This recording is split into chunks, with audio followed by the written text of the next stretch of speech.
Good morning everyone, আশা করি তোমরা সকলে অনেক ভালো আছো। ঠিকঠাক মতো ব্লগ পাচ্ছ না আমাদের চ্যানেল থেকে, কারণ দেখো সোশ্যাল মিডিয়ায় থাকতে গেলে তো এরকম করলে হয় না যে সব সময় আমি অসুস্থ অসুস্থ দেখাচ্ছি। তো সেই কারণেই চাইছি যে একটুখানি ভালো মতো সুস্থ হয়ে যাই, তারপরে ভীষণ এনার্জির সাথে তোমাদের সামনে হাজির হই। আর কালকে রাতে মুষলধারে বৃষ্টি হয়েছে, তো সকালবেলা উঠেই বেশ একটা ঠান্ডা ঠান্ডা ওয়েদার পেলাম। আর এখন মান্টি তো স্কুলে যাবে, তো সেই জন্য মান্টির ভাতটা একটু ঠান্ডা করতে দিচ্ছি। মান্টি প্রত্যেক দিন সকালবেলা এই ভাত আলু সেদ্ধ ঘি দিয়ে খেয়ে যায়। কোনো দিন যদি খুব তাড়া থাকে তাহলে ওই ভাতের ফ্যানটা মার যেটা বলে সেটাও একটুখানি দিয়ে নিই। তো মান্টি উঠে গেছে, মান্টির মুডটা আজকে ঠিক নেই, মানে ঠান্ডার মধ্যে ওর ইচ্ছে করছিল আর একটু ঘুমাতে। মান্টি যখন স্কুলে যায় তখন মা বাবাই দুজনেই শুয়ে থাকে, কিন্তু তারপরে মা উঠে পড়ে। বাবাইকে খাইয়ে দেওয়া, বাবাই টিফিন বানিয়ে দেওয়া, এগুলো সবটাই করে দেয় মা থাকলে। আর আমি এখন টুকটুক করে বাসনগুলো মেজে নিলাম। আর মা রান্না করে গেছে, দেখিয়ে দিচ্ছি তোমাদের। এদিকে দেখো ভাত বসিয়েছি, আর এই দিকটা মুছে নিলাম ভালো করে। এবার যে বাসনগুলো মেজে রেখেছি এই দিকটা উপর করে দেবো, আর তারপরে ওই দিকটা পরিষ্কার করে নেব। এই যে মা আজকে বানিয়ে দিয়ে গেছে আলু পটলের তরকারি। দাঁড়াও ফ্ল্যাশটা চালাই তাহলে বুঝতে পারবে। এই যে আজকে তো নিরামিষ আলু পটলের তরকারি করে দিয়ে গেছে। আর মায়ের হাতে না আমের ওই পাতলা চাটনিটা ভীষণ ভালো হয়, আমি করলে না মায়ের মতো ওরকম হয় না। তো মাকে বলেছিলাম যে করে দিয়েছি, তার ঘরের অবস্থা জাস্ট দেখো কি বিচ্ছিরি। এই যে ঘর মোটামুটি গুছিয়ে নিয়েছি। এগুলো হলো মায়ের শাড়ি, আর শুধু খাটের তলাটা সামনের থেকে একটু ঝাড় দিয়ে নিয়েছি, মানে দুই দিক থেকে ঝাঁটা ঢুকিয়ে আর কি। তো বেশি না, এই সামান্য এইটুকু ধুলোই বেরিয়েছে, কী আর বলবো বলো। ভেবেছিলাম ঘরটা ঝাড় দিয়ে দেবো, কিন্তু না, এই যে এই ঘরের খাটের তলা থেকে এগুলো বেরিয়েছে। যে দিদিভাই ঘর মোছে আমি চাই সে একটু এসে দেখুক, যদিও তার এসবে কোনো যায় আসবে না অবশ্য। আর ঘর ঝাড় দেওয়া হয়ে গেলে তারপরে ফার্নিচারগুলো মুছে নেব। এই দেখো সায়ন এসেছে আজকে জয়ের সাথে। সকাল সকাল মাংস ভাত খাওয়া হয়ে গেছে সায়নের। আগে বহুত ঝড় এসেছিল কালকে। হ্যাঁ কালকে বহুত ঝড় এসেছিল। ওদের যে ডাকছে আয়। ফ্যান চালাতে পারছি না এই ধুলোগুলোর জন্য, কি মুশকিলে পড়েছি বলতো। স্নান হয়ে গেছে না তোর? না না, ভাত খেতে বসে গজাকে খায় গো। গুড় কাঠি খাওয়াচ্ছি সায়নকে। সায়নকে খাওয়াচ্ছ ঠিক আছে। আর এই মানে কি বলো তো, এই বৃষ্টি হওয়ার পর থেকে ওয়েদারটা ঠান্ডা হয়েছে, তো তারপর কেমন থেকে ভালো? তোমাদের দাদা ভাইয়ের শুধু মাথা গরম হয়ে যাচ্ছে ওয়েদারটা ঠান্ডা হওয়ার পর থেকে। দাঁড়িয়ে দাঁড়িয়ে খাওয়া পুরো পেটে ওর টিস যত করতে মুড হবে। ভালো থাকে সায়নের সাথে মাম্মামের সাথে থাকলে, হ্যাঁ, বাকি অল টাইম মাথা গরম। কোনো ভালো নেই। আয় সায়ন। মাথা গরম নেই তো কাজ হচ্ছে, কাজ হচ্ছে। কাজ গন্ডগোল হলেই মাথা গরম, সেই মাথা গরম বাড়িতে চলে আসে একদম। ভালো না ভালো না, ভালো লাগছে না ওর। কে ওকে বলেছে? ইয়ে দাও, ওকে ওই যে ভালো না সায়ন? ডোনাট টেস্ট দাও। আছে? টেস্ট আছে? তাহলে আমি তো এক প্যাকেট করে ডেলি খাই। আজকে রান্না বান্না দেখিয়ে দিয়েছি, ভেন্ডি আলু পোস্ত, আর এই হলো আম ডাল, আর আলু পটল আর চাটনি তো দেখিয়েছি আগে। আর এখানে আছে গরম ভাত। চলে এসেছে স্কুল থেকে, আয় খুলে দিই ড্রেস। মানটিকে স্নান করিয়ে ভাত খাইয়ে আবার লেবু রস খাইয়ে ঘুমও পাড়িয়ে দিয়েছি। আর তারপরে আমি স্নান করে পুজো দিয়ে নিলাম। এখন আমার সারা দিনের মধ্যে সব থেকে শান্তির কাজ হলো এটা। দেখো অনেক বুকিং ছিল, তো প্রসেনজিৎ পার্সেলগুলো রেডি করে দিচ্ছে। স্কিনের একটা সমস্যা হয়েছিল কয়েকদিন আগে বললাম না তোমাদের, তো লোটাসের সানস্ক্রিনটা মেখে একটু ঠিক হয়েছে। বিশেষ করে পিয়ার জন্য বললাম, তবু এক একজনের স্কিন একরকম, যদি ইউজ করা হয় বুঝে করবি, ঠিক আছে। আর এখন হলো স্নান করার আগেই পাশের বাড়ির কাকু একটু ডেকেছিল, তো এখন পুজো দেওয়া হয়ে গেল, একটু যাব দেখা করতে। আর প্রসেনজিৎ তো পার্সেল নিয়ে বেরিয়ে গেল। সন্ধ্যা হয়ে গেছে বাইরে, আমার সন্ধ্যা দেওয়া হয়ে গেছে, বাবাইয়ের খাওয়া দাওয়া চলছে। তারপরে ও তো এসে একটু খেলতে যায় এখানে।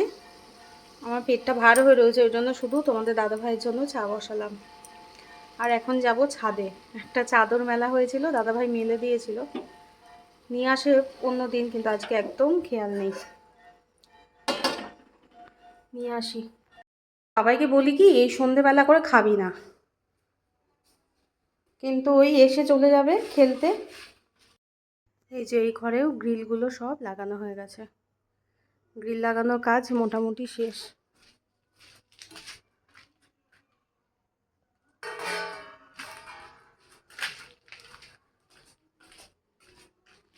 ও শুধু রান্নাঘরের জানলাটাই বাকি। এই যে তোমাদের দাদাভাই দড়ি টানিয়ে দিয়েছে, এবার বেশ সুবিধা হয়েছে, কিন্তু ওই কাঁথাটা একটু মোটা ছিল তো, এবার বারান্দায় দিলে আজকে তো গরম নেই সেভাবে, শোকাবে নাকি।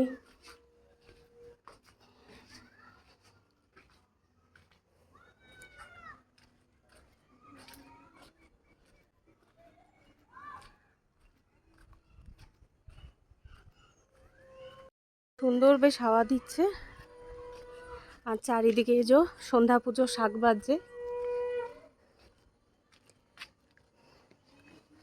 আর এগুলো একবারে বসিয়ে নিয়েছি জানো তো, এর মধ্যে বাঁশ দিয়ে তারপরে দড়ি টানানো যাবে, তাহলে বাঁশগুলো নড়াচড়া করবে না।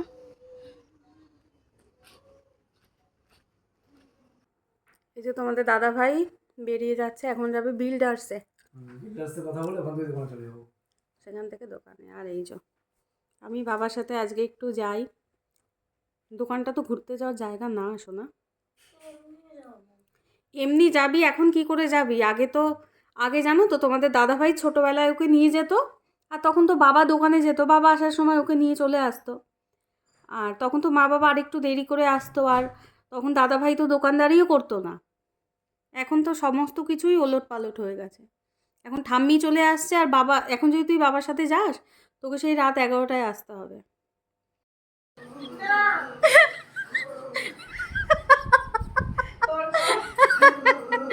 মান্টি বলছে খেলনা নিয়ে এসেছো, মা বলছে এই তো আমি চাবি দেওয়া খেলনা পুতুল। আর এত সুন্দর হাসি কাঁদ দেখো।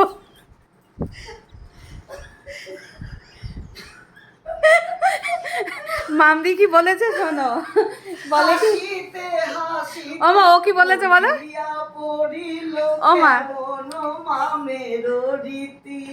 ও মা ও কি বলেছে, বলে আমার স্ট্রোক হওয়ার পর থেকে আমার হাসি পেরেছে।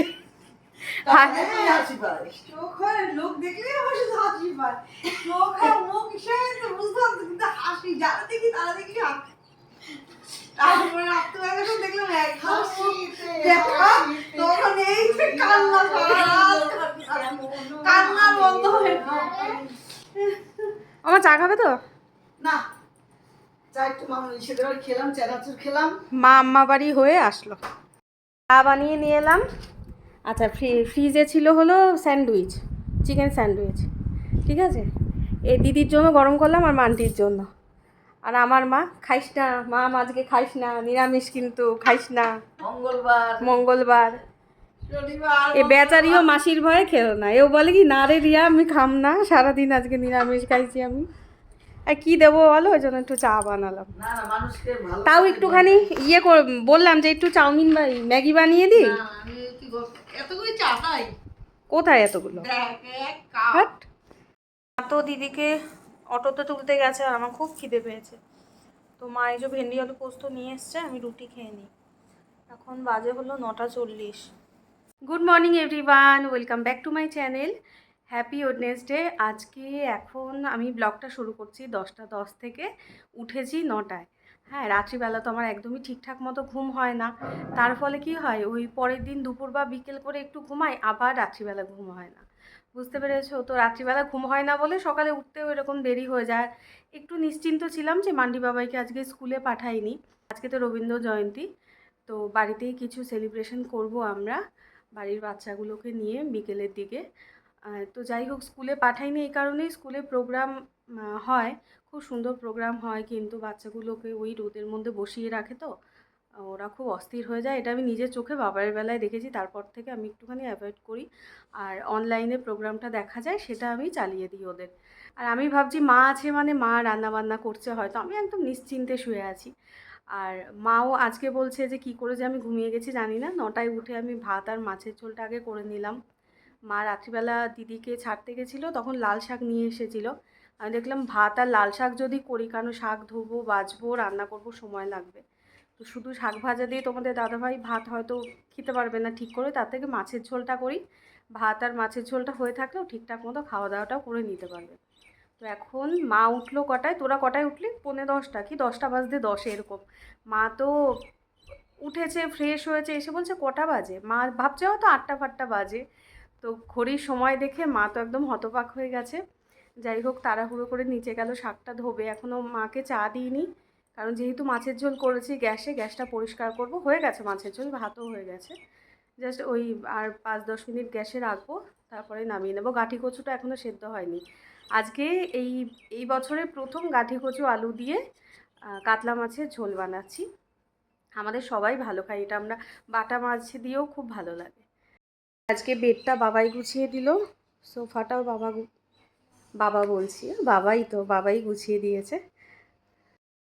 আর এই যে ভাত হয়ে গেছে, আর এই কাতলা মাছের ঝোলটা হয়ে গেছে।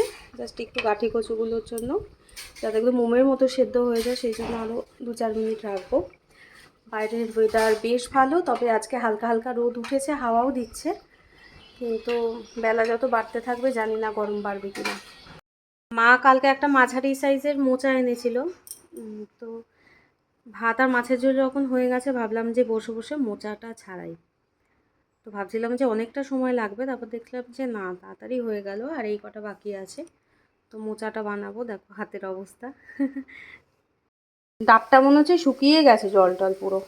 যাই হোক, এখন আবার একটু আলু ভেজে নিলাম, এই যে পেঁয়াজ ভাজছি, অল্প একটু চিকেন বানাবো 500 মতো।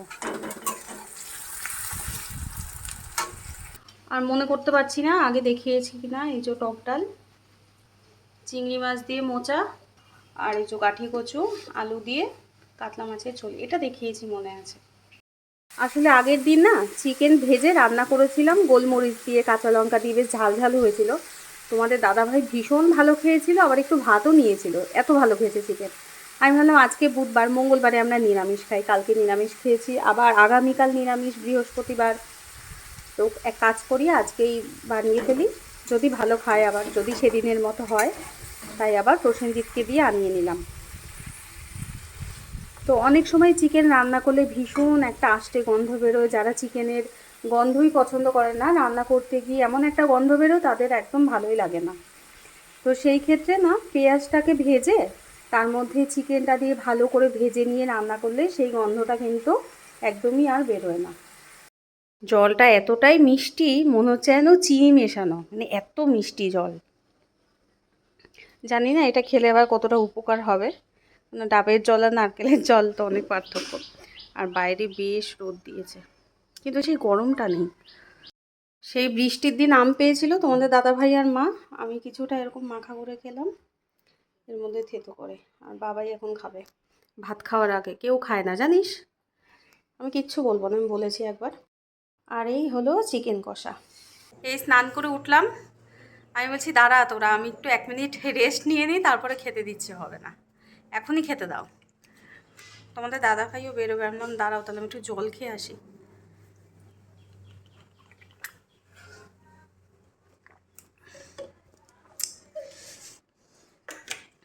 এখানটায় না জট্ঠোটা মতো কি যেন একটা হয়েছিল, ঠিক হয়ে গেছে।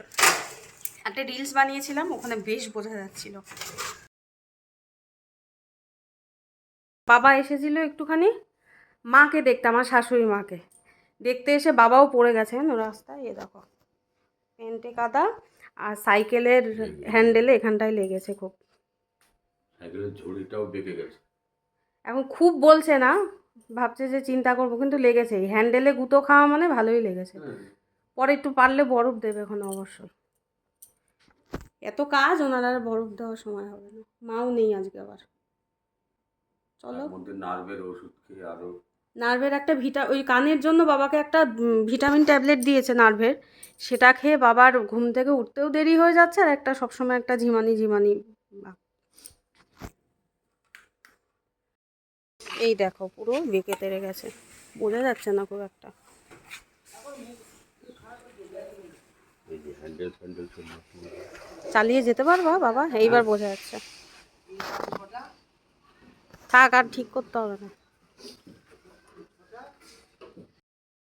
মা কালকে দোকানে পড়ে গেছে জানো, পড়ে এই দেখো, এই পাটা দেখলে বুঝতে পারবে যে এই পাটা কত ফুলেছে। এই দেখো মায়ের পা এরকম, আর এই পাটা দেখো কত ফোলা, আর এই জায়গায় দেখো কি বিভৎসভাবে কেটেছে। এখন প্রসেনজিৎকে দিয়ে পাঠাচ্ছি এক্স রে করাতে। যন্ত্রণায় তো খুব কষ্ট পাচ্ছে কালকে রাতের থেকে। ওই জিরোডল এসপি আর গ্যাসের ট্যাবলেট এই দুটোই রাত্রিবেলা খেয়েছে। আর ডাক্তার না দেখালে তো বোঝা যাবে না, এখন এক্স রেটা করালে বোঝা যাবে যে হাড়ে লেগেছে কিনা। যদি হাড়ে লাগে তাহলে হাড়ের ডাক্তার দেখাতে হবে, আর না হলে নার্ভে। মা বলছে যে মায়ের এই পায়ের পাতাটা নাকি উল্টে গেছিলো পুরো এইদিকে, একদম দোকানের সামনে যেখানটা পরোটা রুটি ভাজা হয় ওইখানে তেলের টিনে ধাইয়ে খেয়েছো না মা? মান্টি এ দেখো, মান্টি স্কুল থেকে এলো আর আজকে দেখো কি সুন্দর একটা গিফট বানিয়ে এনেছে, অ্যাক্টিভিটি ওরা বাচ্চারা হ্যাপি নিজেরা। মাদার্স ডে মা। Thank you. আমি 2 দিন পরে উইশ করে দিলাম। 2 দিন পরে না, 2 দিন আগে। হুম, 2 দিন আগেই আমাকে উইশ করে দিল। রোজই তো মাদার্স ডে হয়। হ্যাঁ, রোজই মাদার্স ডে হয়।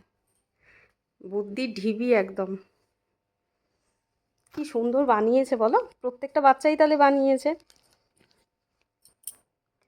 রেডি হয়ে গেছি আমি, আর এ দেখো মান্টির বানানো হারটা কিন্তু আমি আজই পরে নিয়েছি। মান্টিও খুব খুশি হয়েছে, অবাক হয়ে গেছে। মা তুমি পরলে? আমি বললাম হ্যাঁ নিশ্চয়ই পরবো, তুমি বানিয়েছো।